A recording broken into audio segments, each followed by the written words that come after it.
निष्ठा ऑनलाइन प्रशिक्षण में आपका स्वागत। भाग 10 सामाजिक विज्ञान का शिक्षण शास्त्र। प्रश्नोत्तरी हल। सभी 10 प्रश्नों के उत्तर 100%। 10 में से 10 प्रश्न सही होगा और 10 में से 10 स्कोर प्राप्त करना हो तो इसकी सदस्यता ले लो और बेल की घंटी दबा देना।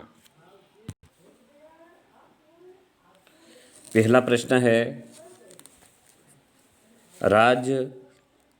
राजतंत्रात्मक शासन की प्रणाली में कौन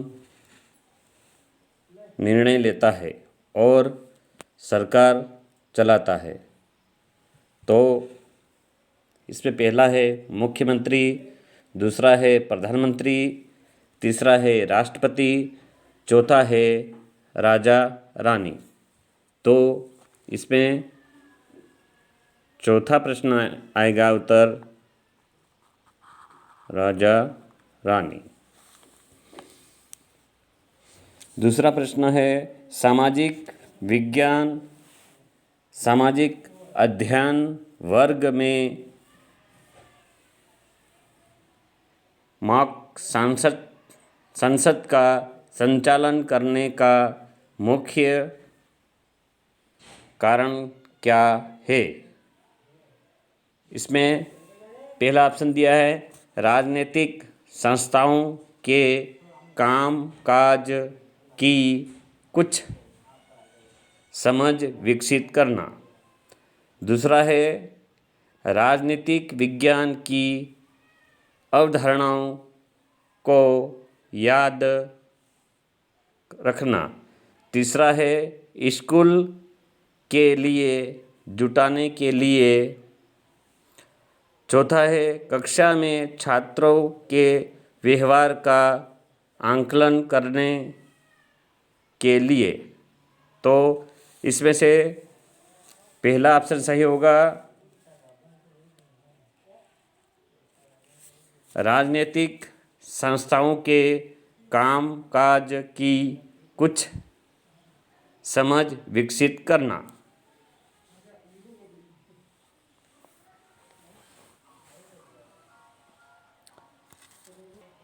तीसरा प्रश्न है एक ग्लोब के बारे में निम्नलिखित बयान में से कौन सा सही नहीं है?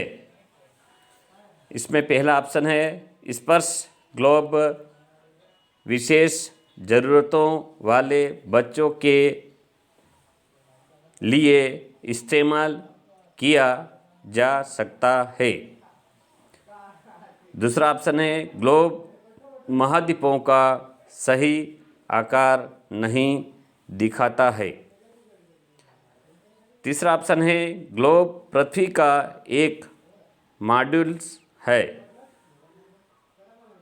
चौथा है एक ग्लोब की विशेष आवश्यकताओं में अक्षांश और देशांतर है।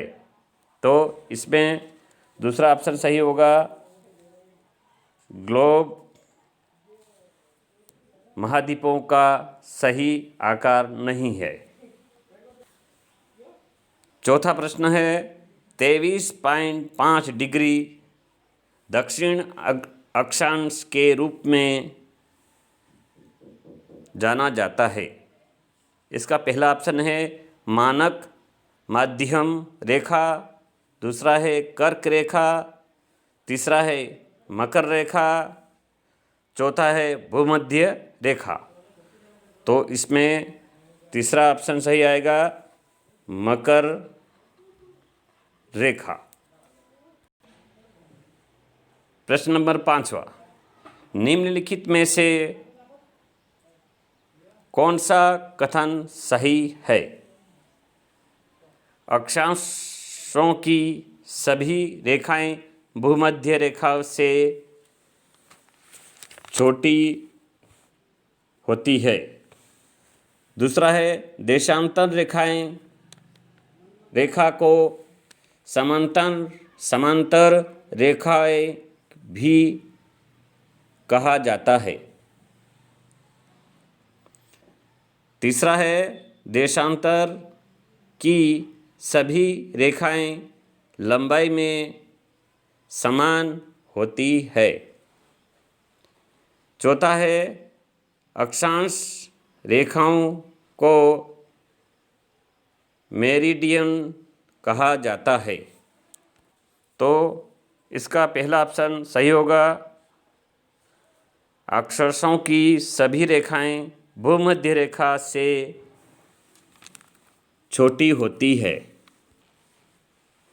प्रश्न नंबर 6 में कॉलम दिए गए हैं, कॉलम ए और बी सही जोड़ी मिलाना है, तो हम सही जोड़ी मिलाएंगे। ये रहा प्रश्न नंबर 6, कॉलम ए और कॉलम बी।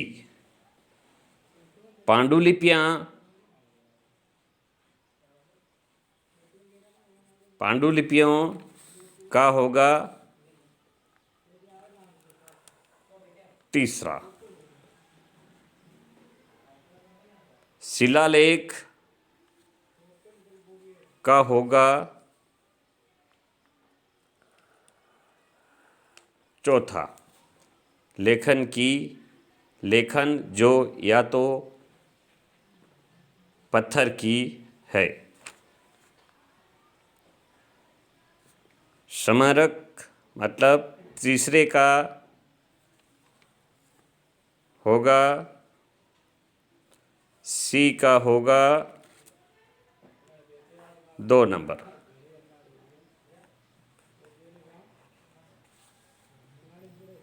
और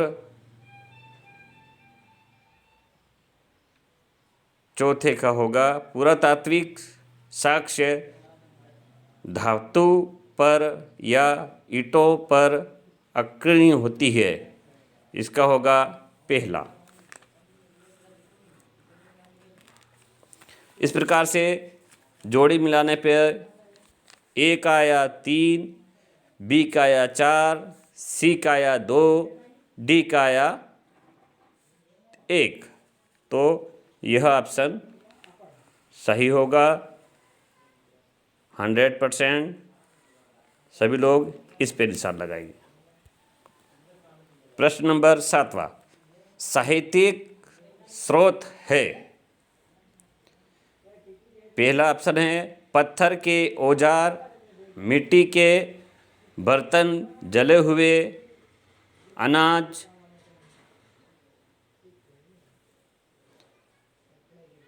दूसरा ऑप्शन है ग्लोब, नक्शे, जानवरों की हड्डियाँ। तीसरा ऑप्शन है इमारतों, गड्ढों में बने घर, सिक्का। और चौथा ऑप्शन है महाकाव्य, पुराण, स्मृति। तो साहित्यिक स्रोत है महाकाव्य, पुराण, स्मृति। ये भी 100% सही है, इसी पे निशान लगाना। प्रश्न नंबर 8 आएगा, विभिन्न आजीविकाओं के बारे में पढ़ते समय निम्नलिखित में से कौन सी विधि सबसे उपयुक्त होगी? तो पहला ऑप्शन है पाठ्य पुस्तक को जो से पढ़ना, बहसों का आयोजन। तीसरा है व्याख्यान विधि का उपयोग करना। तीसरा है ड्रा लिखिए और चर्चा करें। तो इसमें चौथा आएगा ड्रा, ये ड्रा लिखे और चर्चा करें। इस प्रकार प्रश्न नंबर 9, कौन सी विधि शिक्षार्थी द्वारा इस शिक्षण के प्रतीककाल की योग्यता को प्राप्त करने के लिए सबसे सटीक होगी? जांच करना कि क्या लोगों के पास जीविका कमाने के समान अवसर है। तो इसमें कॉलम फर्स्ट ऑप्शन है केवल पाठ्य पुस्तकों को से पढ़ाना। दूसरा ऑप्शन है पूरा करने हेतु दिया गया कार्य। तीसरा ऑप्शन है पाठ्य योजना आधारित ज्ञान। तीसरा ऑप्शन है व्याख्यान विधि का उपयोग करना। तो इसमें सही और सटीक उत्तर है परियोजना आधारित ज्ञान वाला, एकदम सही। अब आएगा प्रश्न नंबर 10। सामाजिक विज्ञान का पठन पाठन बढ़ावा देता है। इसमें पहला ऑप्शन है स्वतंत्रता, विश्वास और विविधता के लिए सम्मान जैसे मानवीय मूल्य। तीसरा ऑप्शन है पाठ्यपुस्तक में व्यक्त किए गए विचारों को जानने और उनका पालन करने की क्षमता। तीसरा ऑप्शन है सामाजिक और राजनीतिक मुद्दों पर सरकार के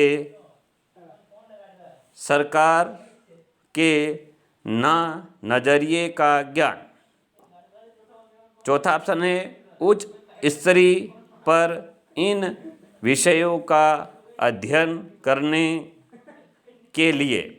तो इसमें पहला ऑप्शन सही आएगा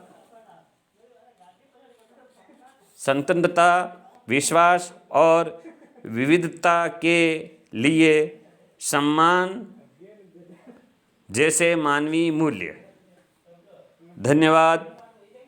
एक बार आपको वापस रिवीजन से मैं इस नोट्स को बताता हूँ, आप एक बार फिर से चेक कर लें।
अगर किसी साथी को इस प्रश्नोत्तरी के बारे में कुछ कहना है तो कमेंट करके मुझे पूछ सकते हैं और जवाब, अगर आपको ये नोट्स कैसा लगा मुझे अवश्य बताइए और लाइक कीजिए। धन्यवाद।